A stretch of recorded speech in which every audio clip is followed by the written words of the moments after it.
Good evening, ladies and gentlemen. This is the Geeks of the Round discussion of House of Cards. My name is Jon Eric, and this is our panel of discussers, whatever we're calling ourselves. From left to right, we have my lovely wife, Allyson Whipple, Emily Lind, Matt Crane, and Michael Banks. And observing silently without their cameras are Lynn and Vita. They'll probably be contributing color commentary through the chat. So, we've all watched at least the first 2 episodes of the U.S. version of House of Cards, which started up on Netflix last week. And we have all got a lot to say about it, right, guys? Yes. I wrote out some discussion questions just to kick things off. Just to note, this is going to be about the first 2 episodes because I thought that those 2 seemed like more of a cohesive unit than any of the other episodes that came after it. And also, those are the only 2 directed by David Fincher. So it seemed like a logical unit. So if I know at least a few of us have watched beyond those first 2, and if you have, just try to be careful. I know it's sometimes difficult to remember what happened when, but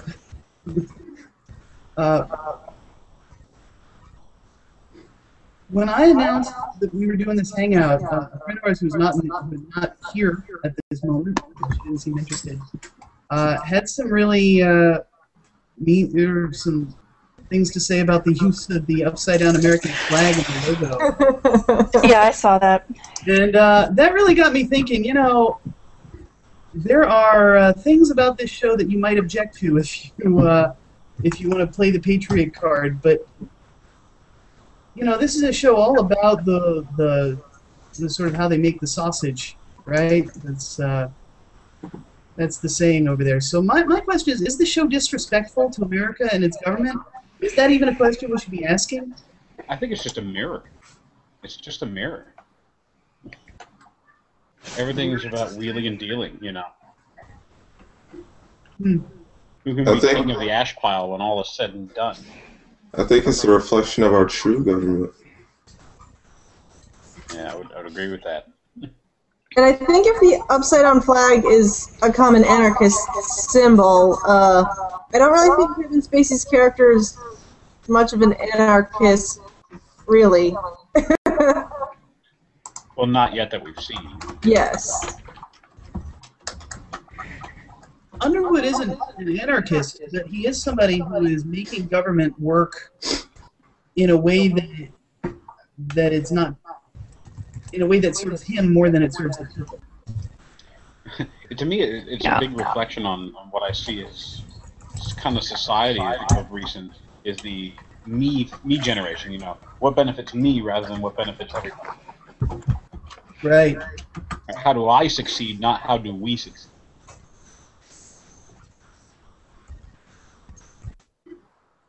And one thing that I thought struck me, with regard to what you're saying, one thing that did strike me about the first 2 episodes is that we haven't really gotten any mention yet whatsoever about this job as a public service, as something that these characters are doing for the American people. Correct me if I'm wrong, but I don't think as of this point in the show yet we've met anybody who seems interested in actually helping the people who elected them.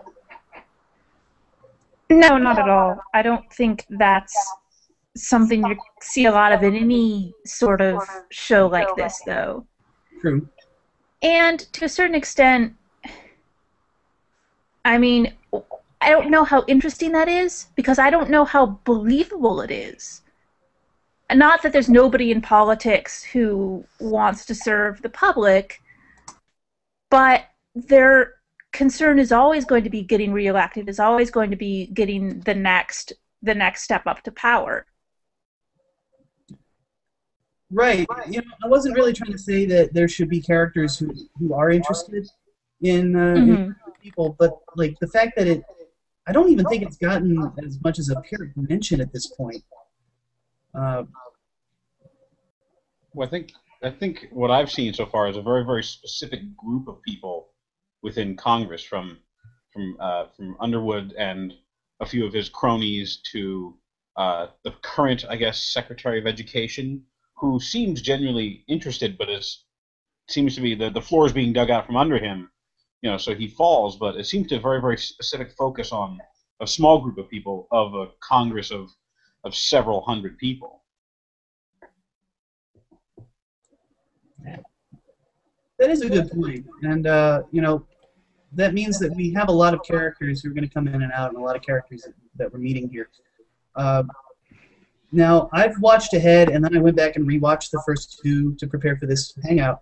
And one thing I thought was interesting, which is something that happens in a lot of shows, is that the pilot makes more sense after you know sort of where these characters are going. Did anybody get the impression in the early stages that we were getting too many characters and trying to figure out who's what? I mean, maybe a little bit, but I think I've sort of become accustomed to that through shows like Deadwood and things like that. That a lot of the basic cable and paid cable ones that do pilots like this, which is just you're expected to just find a way to catch up.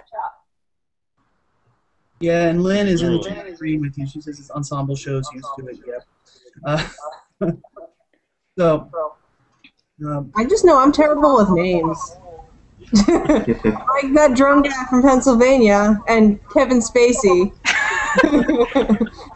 I apologize right now. At some point, I'm sure I'm going to call him Francis Urquhart because that's his name in the UK version. And it's very hard not to think of the characters by those names. Yeah, I know what you mean. That's a good thing. I'll point to another one of my discussion questions that I wrote on my other screen here. So obviously, this is a remake of a UK show. I haven't seen it. Emily has. Lynn has. But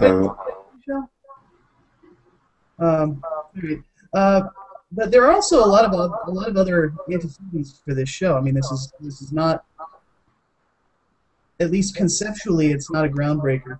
Aside from the UK miniseries, there have been a lot of attempts to do political intrigue before, and I'm also catching that the show. I'm seeing a lot of Shakespeare in the DNA as well. Like there's these little asides, Underwood talking to the camera. It really reminds me of Richard III, especially, and especially the Ian McKellen version of Richard III.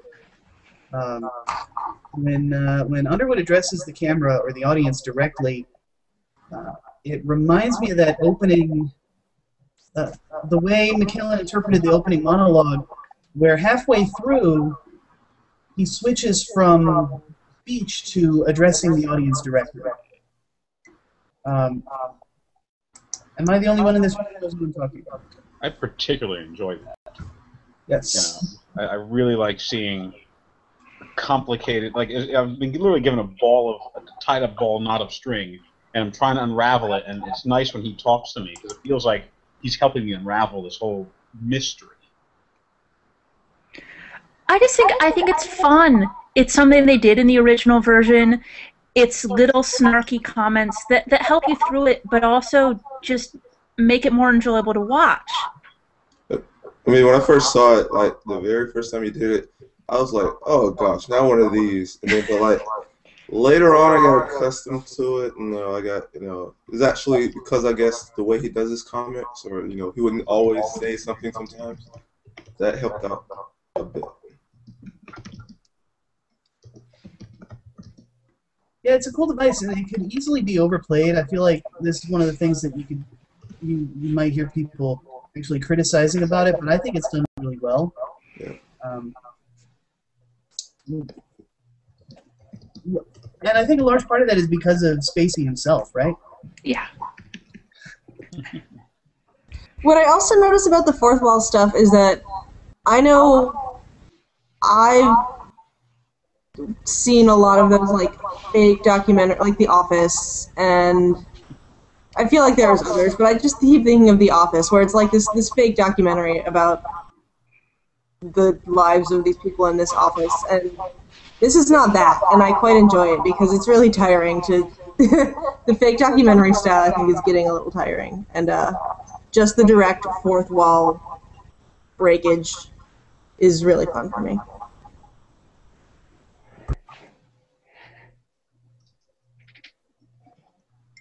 I definitely enjoyed in the first episode where he's talking to the camera at the presidential inaugural speech, and he goes, reminding you, well, look who's just off camera, just on this edge of the camera. It's like it's like a chess game happening right in front of you, and he's walking you through every move he makes. Yeah. There's something about that. It's refreshing. I haven't really seen that in TV or any kind of show in a while. So the trailer played that up like crazy. Yeah. But Chess Master was something I wrote in my notes here as well, especially because there's that scene. Where did I write the note? When they're watching the footage of Kern on George Stephanopoulos, Underwood actually says out loud, "It's too easy," which makes me think, well, so far in the show, he seems like a flawless chess master. He's moving the pieces around. He's manipulating everybody. I'm wondering, is there, to the people who haven't watched ahead yet or haven't watched ahead too far, is there tension? Is there what's the source of the drama so far? If it's really just that easy.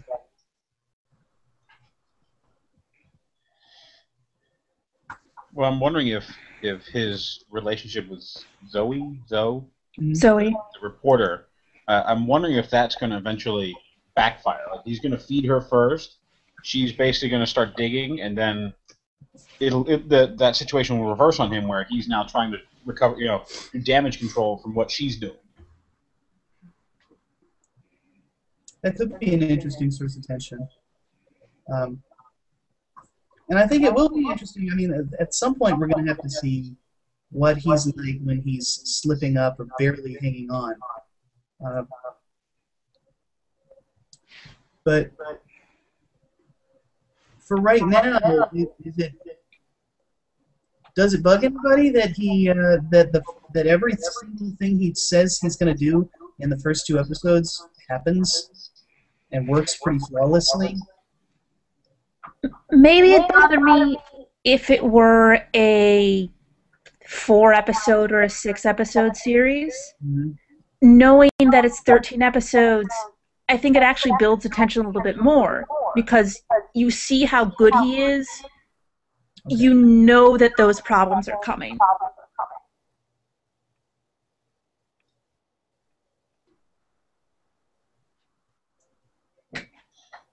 Matt, Michael, do you have anything there? I'm sorry. Go ahead, Mike. I'm trying to swell. I mean, some of the things y'all saying, like, I'm just trying to keep, things on the right. He's reminding us to quickly watch the other episodes. Yeah. Yeah, we've got. Trying not to accidentally give spoilers. Yeah. We've got Len in the chat adding. He hasn't given enough colleagues moral conflicts yet to oppose him. So all that Underwood has done so far is made Zoe, and no one else is surprised yet. Which, for where we're at in the show, I would kind of agree. But hey, now we brought Zoe into the conversation. She's like the third name we see in the credits. She's the nominal one of the stars of the show, and her role is pivotal, but not that big yet. What do we think of the first impression of their meeting? What's your read on her so far? That she's desperate. Yeah. She wants to be that big name reporter, big name. Look, I see similarities between her and Underwood, because they both want the power, they both want the position, and she's willing to do whatever it takes. He's willing to do whatever it takes. So right now they might work together, but again, how long does that last? Yeah, she's definitely desperate. There's that point where they're in the museum, and she's like, we're in or maybe it's the train station. I think it's the museum. We're in a gray area, and I'm okay with that.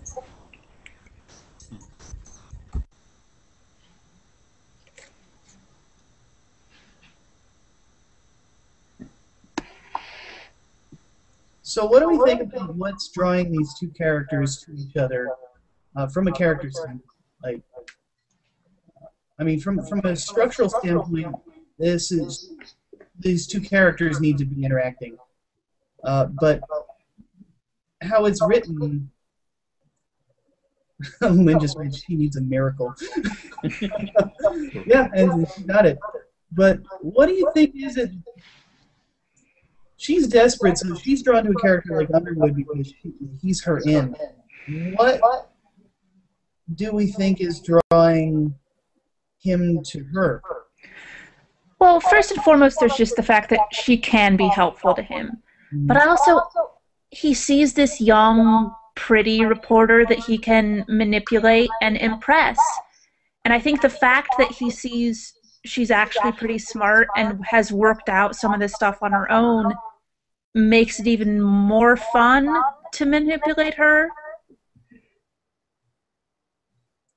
That's an interesting point. So he has a sort of a fascination with controlling her because he can, and also kind of watching her get good at the game in her own right. Right? Cat and mouse kind of thing, or sort of. They're not actually at odds yet. We lost Michael. Oh, Michael had to go. Have a great night, Mike.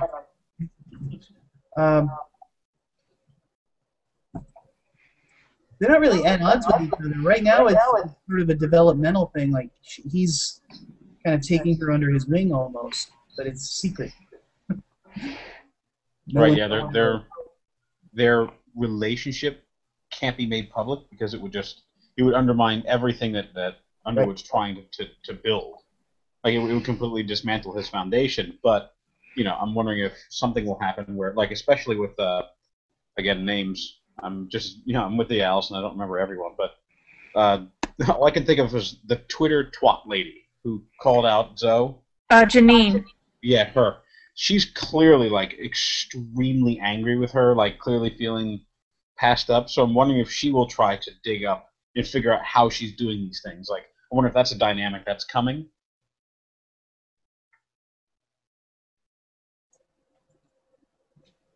That's good source of tension, and she's a character that needs to be explored more because right now she's coming across really one-dimensional. She's just, the office bitch. I'm trying to remember, because it's been a few years since I've seen it, I'm trying to remember if that character exists in the UK version.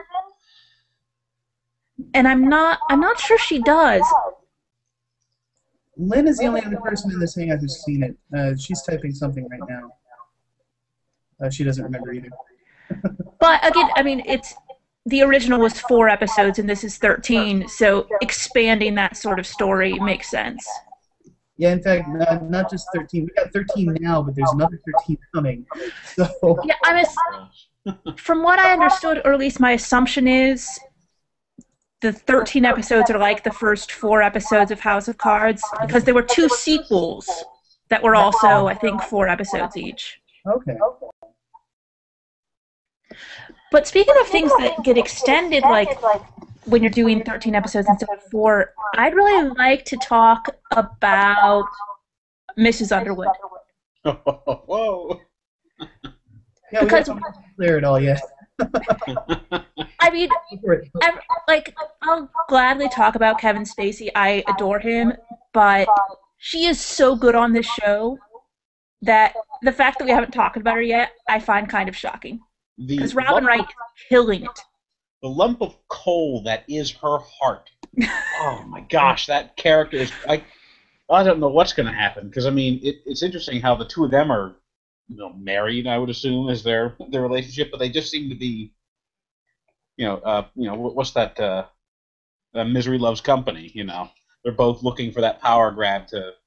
That's what I got from her character. She's looking for that power grab too, for whatever clean water initiative she's working on. She wants to make it bigger, do something else with it. Lynn adds, they understand each other. They're two halves of a whole. Right. They may. I don't know if there's love there. I haven't picked that up. All I know is she just has a bucket of coal in her chest, and that's it. Well, he has that great line of, what is it? I love her more than sharks love blood. But I think it's the sort of perfect way to describe that relationship.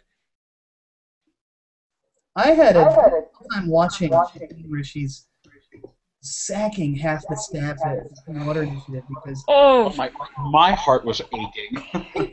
yeah, it really felt like several other office environments I've been in where like somebody has an agenda and it's affecting all these lower level people who have no control over it, no understanding of what's actually happening. I've been in that scenario so often. I almost couldn't keep watching. I just had, well, especially when it's her assistant partner, who the main woman there, and you know that scene's coming. Oh yeah. But it's so terrible to watch. It happened. I turned to Alice and I said she's going to be last on the chopping block. Watch. And it happened, and it was still like, oh! I knew that was going to happen. And then she tried to give that speech right there after she let go of her manager. It's like, this is a new way forward. I almost wanted to like hurl things at my television, then I realized I shouldn't do that. That would be a bad idea. I'm glad I didn't have anything in my hands other than my laptop on my lap. I was like, well, this is a little on the heavy side. I'm too lazy to pick it up. It's a great performance, and I'm not going to get into spoiler territory, but we're going to get a lot more meat to her role. And a lot more rounding off her character and making her feel like a real person and not just a heartless harpy with a pool where her heart should be. Although, well, anyway, we'll talk about that in future weeks. Talking about other characters we haven't really had a chance to talk about yet. Well, 4 big ones. President Garrett Walker, who doesn't have much of a presence in these first 2 episodes, really. I kind of keep forgetting he actually exists. Yeah. The only time we saw him was the inaugural, right? Yeah, and even then he was just nondescript. I know I saw him, but I wasn't paying any attention to him. I kind of forgot he was there, and that the whole scene was supposed to be about him, in theory. It's almost kind of a joke of the concept of the show is that he's the president. He has almost no influence, except that he incited the event that sets this whole thing in motion, which is not picking Underwood for Secretary of State. If I have a criticism, it's one of my big beefs with the show is that in the second scene, Underwood establishes that Walker won by a large margin, like a mandate-level sweep. And he seems so milquetoast, completely characterless. I'm not sure what the public sees in this guy. Any opinions? 2 episodes is hard to tell. I mean, since the focus hasn't been him yet, it seems like they're building up to the meeting between Underwood and the president. That meeting, I cannot wait to see the 2 of them head off. Clearly, Underwood wants his office. More than anything in the world, and I'm curious to see that meeting because Underwood's met with is she the chief of staff or? Yes. Yeah.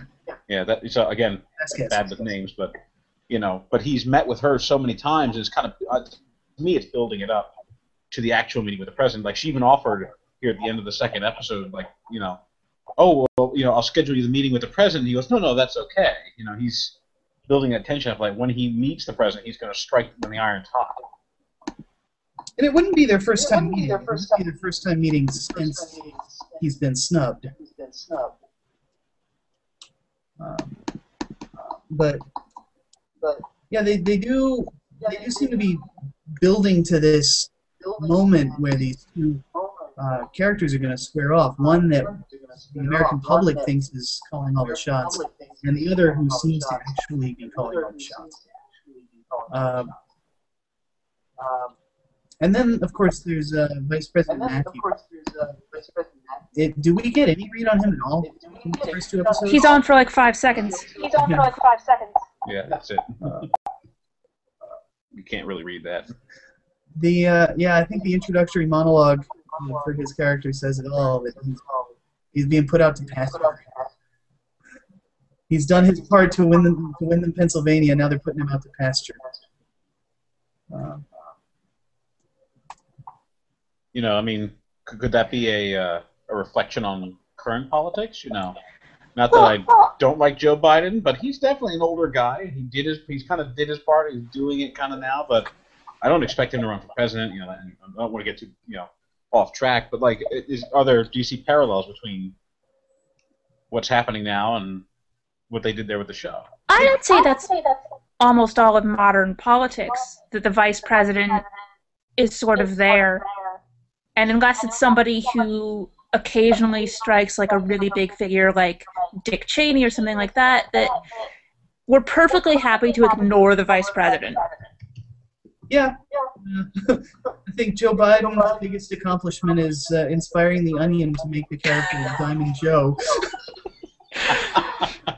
But no, I see the parallel with Biden, especially because the Democrat who won with a near mandate vote, and Biden is sometimes jokingly referred to as Pennsylvania's third senator.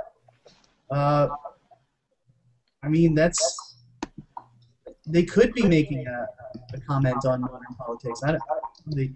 Not just modern politics in general, but the current political situation. Mm-hmm. Right. So,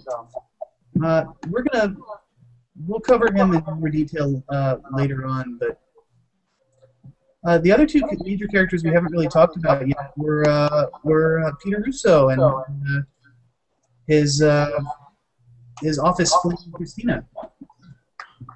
Office fling, Slash lady girlfriend. he was caught with, So, I'm finding it really difficult to talk about him because I've watched it again and I don't want to be spoilery, but Yeah. what's our read on him? All I know is just like he seems to have a closet full of skeletons or dirty laundry. Maybe both. Laundry, mixed with dirty skeletons. Skeletons buried under the laundry. Right. There you He's almost the exact stereotype of a sleazy congressman, with the drunk driving and the drugs and the prostitute and like cheating on his girlfriend. His girlfriend works for him in some position in his office. I'm not entirely clear as to what.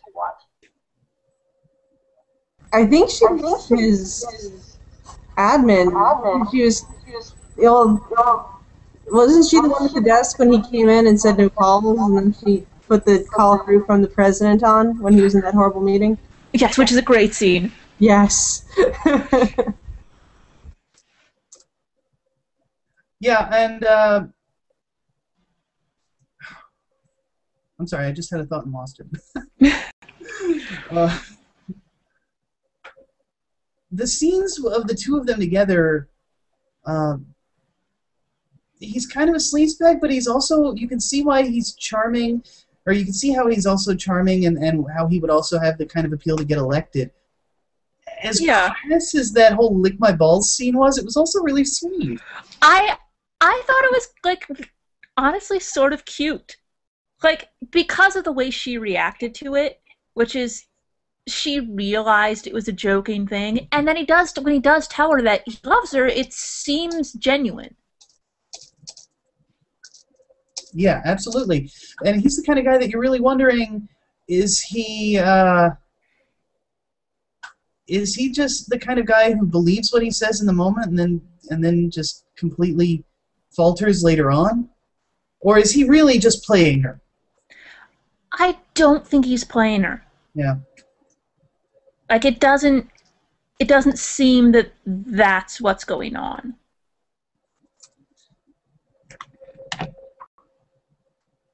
Yeah, I actually agree with that interpretation, but yeah, there's going to be a lot more to this character in the coming episodes, as I'm sure it must be obvious. I think we've covered most of the cast except maybe. Ooh, can we talk about Stamper? Is that Underwood's chief of staff? Yes. Yeah. Okay. Oh, he's so sleazy. Go for it. I mean, I like that kind of character in general, the sort of guy behind the guy. The scene with the prostitute is, of all the scenes on the show, maybe one of the most disturbing is when he sticks the money in her mouth. Because it's so casually degrading and so just like, I don't even know why I had such a strong reaction to it, but I can handle all the like backstabbing politician stuff. There was something when he's just standing there and he says, "Open your mouth," where like my whole body just cringed. Yeah, for me it came out of left field because like we hadn't really gotten a whole lot of that character yet, and then except for the scene where they're going through Secretary of State candidates and Underwood dismisses one of them as saying too queer. Oh yeah. Wait, really? Which I think to me made him seem kind of innocent. Mm-hmm. And then he just absolutely degrades that poor hooker. And Lynn is adding, because he acted like he just brought her there to pay her off, and then he was like, oh yeah, I forgot BJ time.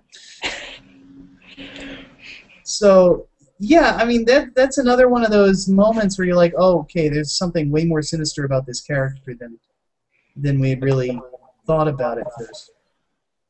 I wonder if he's just if he's just an extension of Underwood, like literally, they're almost like brothers, is what it seems. You know, they share a hive mind or something like that. You know. Yeah, they certainly do seem to have that chemistry where they're working toward a common goal. He seems to be happy to be second fiddle. He seems to really enjoy all of this manipulation. Yeah. Well, he gets all the manipulation, but none of the spotlight. Yeah. It's true. None of the scrutiny.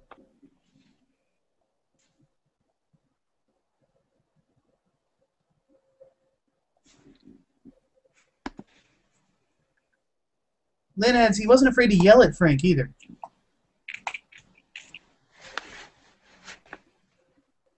Although, I actually don't remember what she's talking about. Lynn, what scene was that?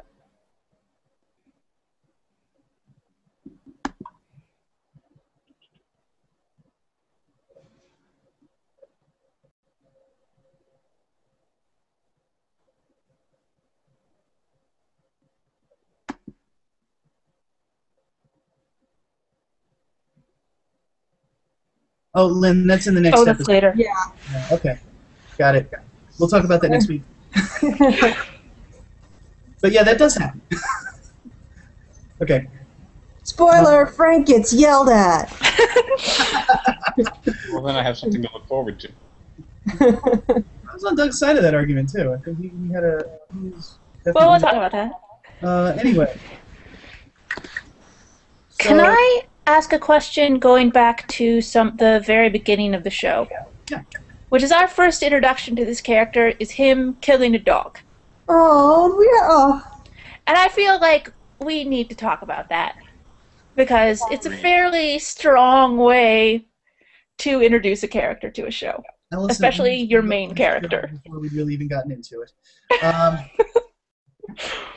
It establishes him as...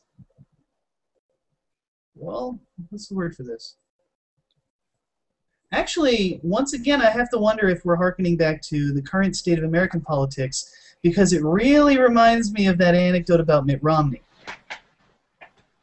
Instead of killing the dog, Romney strapped the dog to the roof of his car, but it was that same sort of, we're not really going to care about how ugly this is. This is just the pragmatic way to get this done. Lynn adds, it was disgusting and cruel, but he thinks he's being kind. I don't know that it is cruel. It's sort of horrifying, but he does, with the speech about the useless kind of pain. Yeah. he presents a good argument for it, and without being able to see the dog, in fact, that shot is from the dog's point of view. We don't know whether the dog could have been saved. Mm-hmm. It's really hard to tell. But he does present his argument. He's not like, he doesn't just maliciously say, I want to kill a dog, so I'm going to kill a dog. He does have a reason for it, which is consistent with his logic as he presents it to us candidly throughout the whole show. Mm-hmm. And Lynn is adding, in Underwood's lot, I'm assuming she's talking about in the way Underwood sees it, he was hurt and therefore unsavable. That there's no circumstance in which the dog could have been savable because he's been hurt. To me, it screamed in his eyes that the dog was weak, therefore it is useless and serves no purpose anymore. It's either you're 100% or you're just in the way. Yeah. Really good point. It's a bold way to open a show.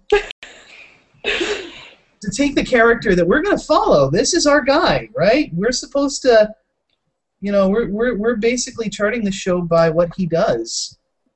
Not just because he's giving this incredibly powerful lead performance, but because he's narrating to us as well. And to have us, the show is basically daring us to like this guy who just killed a dog. I like him. I almost unreservedly like him, and I would say that a lot of that is Kevin Spacey, except I sort of felt the same way in the UK version, where I find myself wanting him to win, which is ridiculous when I step back from it in any sort of moral ground. But as a TV watcher, yeah, I like him. I like when he beats these guys. I don't like when he kills the dog, but the other stuff I find highly enjoyable. It's not what he's selling, because what he's selling is a bag of shit. Yeah. It's how he sells it to you. He can talk you into buying that bag of shit. So this actually, what Emily just said, actually ties into two of the last remaining discussion questions I had written down here. My brother has already completed the whole season because he doesn't have a job right now. And he said Kevin Spacey's performance really intrigued him because Frank Underwood is a ham, but it's not a hammy performance. It's sort of an understated performance of a hammy character. You follow what he's saying? Does it make sense to you guys? Yeah, I think so. You agree? And I think a big part of that is the language that the writers have put in his mouth. He speaks in this almost purple prose that no other character in the show uses. I never make such decisions so long after sunset, long before sunrise. Like that, who talks like that? But at the same time, that's kind of the joy of this character, is that he almost feels like he's lifted from a different genre. So I guess my question for the group, well, my two questions are, what are your impressions of Spacey's performance, and do you think that the way he's written with these verbal circumlocutions is in service of the script, or is it distracting? I can't help but keep comparing Underwood, to Spacey's character in American Beauty. Really? And I'm like, and then we've got the voiceover too in American Beauty, just not the same way. But I'm like, I can't remember the guy's name in American Beauty because it's just Kevin Spacey. Yeah. But I'm like, I just sort of feel like Francis, in some ways to me, feels like what Lester could have been if Lester hadn't settled for suburbia and then had a midlife crisis. Like, Francis is not the kind of guy who has a midlife crisis. I just find it interesting that they chose his character to be from the South, from South Carolina. Like, something about he's a Southern gentleman, so he comes off as proper and wants to be your friend and welcome you into his house, but in hindsight, he'll turn around and stab you in a heartbeat if you get in his way. Making him Southern was a huge risk for the show, especially because Kevin Spacey with that accent could have gone very awry. Yes. But it was the sort of risk that kind of needed to be taken because he uses his accent as a tool. We haven't seen too much of it yet, but I know we're gonna. And Vita is reminding us he has that line about we Southern boys talk slow, but we're quick on our feet. which from him, come on, talking slow, slow with our words, I think was his exact turn of phrase. But I liked that he had that. First of all, his accent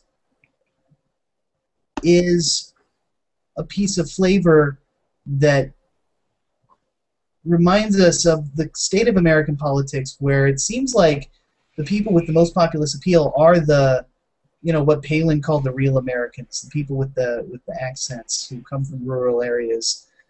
But it's also to give Underwood this extra layer, this extra tool that he didn't have before, or that he wouldn't have had if he was from, say, Pennsylvania. It's interesting because after just watching these 2 episodes, again, this might be a bit of Kevin Spacey rubbing off, but I see a bit of Verbal Kint too.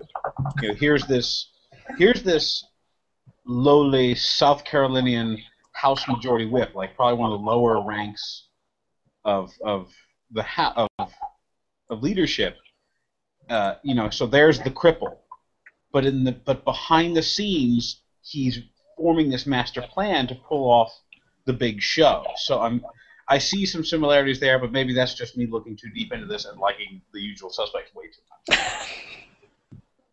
Did I ever tell you I was in a barbershop quartet in Skokie, Illinois?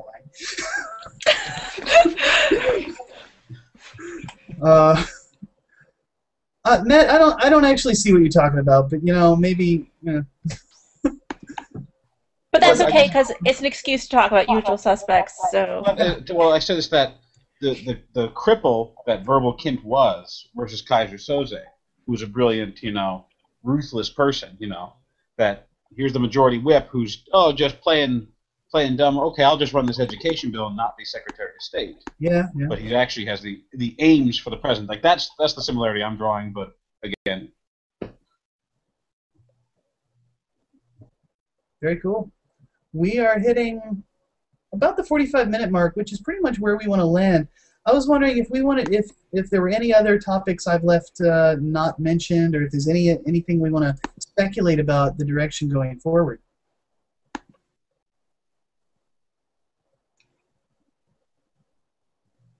I mean, the question is I haven't seen all the way to episode 13 or anything.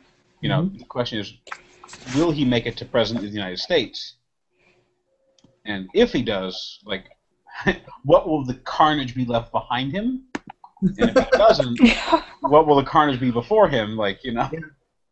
That's a good point. And this is honestly, if I hadn't read the show description directly from Netflix, I would not have thought he was actually gunning to be president. It seems to me like his main goal right now is just to get revenge on everybody, and not necessarily to get himself into the Oval Office yet. But it is a point of contention. Is this going to be... This is another thing I was talking about with my brother. I wish he could have been in this hangout. Is this going to be a tragedy for the American people in which Frank Underwood rises to power? Or is this going to be a tragedy for Frank Underwood in which this is his Waterloo? And we don't really know yet.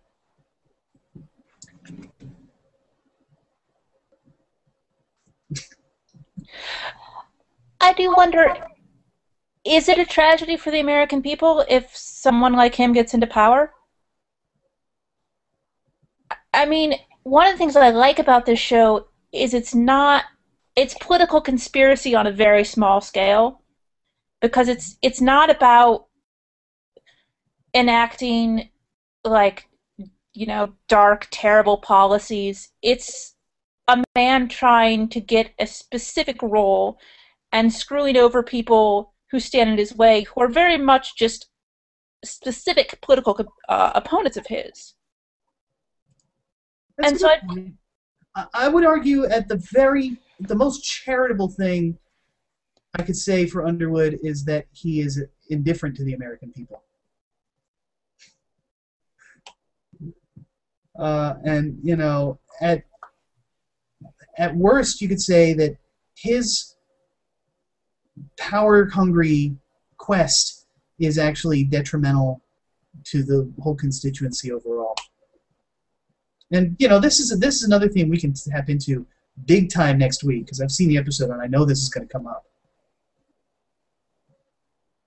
But yeah. Lynn is adding,